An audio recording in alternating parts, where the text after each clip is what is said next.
തദ്ദേശ തെരഞ്ഞെടുപ്പിൽ ശബരിമല വിഷയം തിരിച്ചടിയായിട്ടില്ല എന്ന് മുഖ്യമന്ത്രി പിണറായി വിജയൻ വെള്ളാപ്പള്ളി വാഹനത്തിൽ കയറ്റിയതിൽ എന്താണ് തെറ്റെന്നും താൻ ന്യൂനപക്ഷ വിരുദ്ധനല്ല എന്നും വെള്ളാപ്പള്ളി തന്നെ പറഞ്ഞിട്ടുണ്ട് എന്ന കാര്യവും മുഖ്യമന്ത്രി വിശദീകരിച്ചു. പരാജയത്തിനുള്ള കാരണങ്ങൾ പരിശോധിച്ച് വേണ്ട തിരുത്തലുകൾ വരുത്തുമെന്നും മുഖ്യമന്ത്രി പറഞ്ഞു.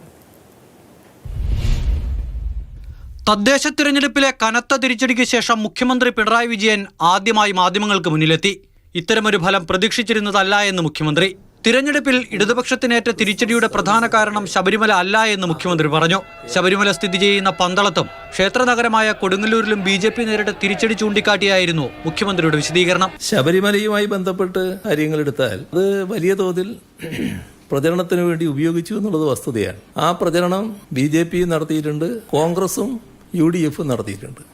ഈ പറയുന്ന പ്രത്യേക പ്രശ്നം വല്ലാതെ LDFനെ ബാധിച്ചു എന്ന് കാണാൻ നമുക്ക് കഴിയില്ല. സാധാരണഗതിയിൽ ഇത് ഏറ്റവും കൂടുതൽ പത്തനംതിട്ടയിൽ ആണല്ലോ ബാധിക്കേണ്ടത്.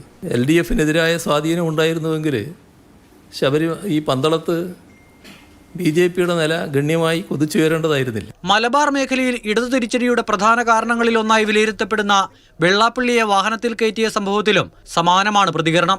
വിഷയം തിരിച്ചടിയായിട്ടില്ല. വെള്ളാപ്പള്ളി നടേശനെ വാഹനത്തിൽ കയറ്റിയതിൽ എന്താണ് തെറ്റേ എന്ന് മുഖ്യമന്ത്രി. ന്യൂനപക്ഷ വിരുദ്ധ നിലപാട് പറയുന്ന ആളല്ലേ വെള്ളാപ്പള്ളി നടേശൻ എന്ന ചോദ്യത്തോടുള്ള മുഖ്യമന്ത്രിയുടെ പ്രതികരണം ഇങ്ങനെ. അതിലെന്താ ഒരു തെറ്റ്? സാധാരണഗതി എന്തോ ഒരു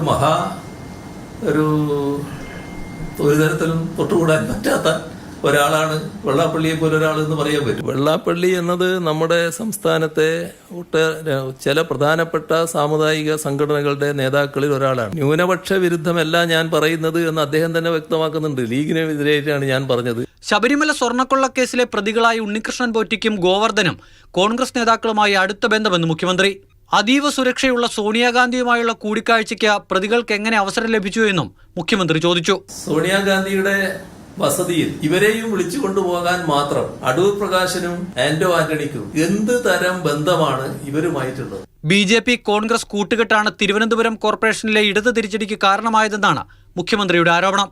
UDFും BJPയും തമ്മിൽ താൽക്കാലിക നേട്ടത്തിനു വേണ്ടി ഒരു നീക്കുപോക്കുകൾ ഉണ്ടാക്കുന്ന അവസ്ഥ വന്നിട്ടുണ്ട് എന്നുള്ളതാണ് പൊതുവെ ഉയർന്നു വരുന്ന പ്രശ്നം. ഭരണവിരുദ്ധ വികാരം തിരിച്ചടിയായോ എന്ന ചോദ്യം വാർത്താ സമ്മേളനത്തിൽ ഉടനീളം ഉയർന്നെങ്കിലും മുഖ്യമന്ത്രി മറുപടി പറഞ്ഞില്ല.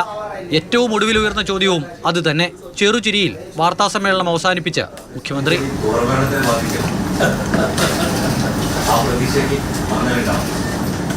മാതൃഭൂമി ന്യൂസ്, തിരുവനന്തപുരം.